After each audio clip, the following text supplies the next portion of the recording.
All right, so I'm Matthew Konzelman, and my question is, with emissions becoming more problematic in today's society, what can people do to cut back on them?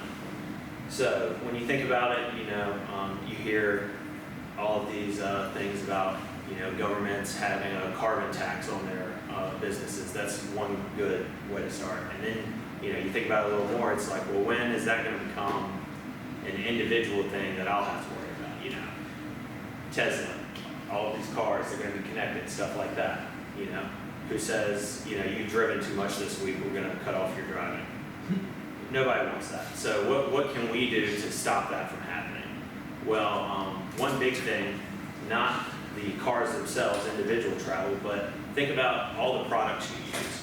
Consumer products have to be sent all the way across the country with usually diesel 18-wheelers, and that is a lot of emissions going into the atmosphere. So I think one thing that we've kind of went away from, rather than our past generations, is a sense of community, and the community supplying each other with products. If we could focus more on local business, that would cut a lot of the emissions of freight out of things. And another thing with that is like food, for example. More people could start having their own farms, being able to supply their own nutrition rather than having to buy it from a company that shipped it halfway across the country. But realistically, not everyone's going to have their own farm.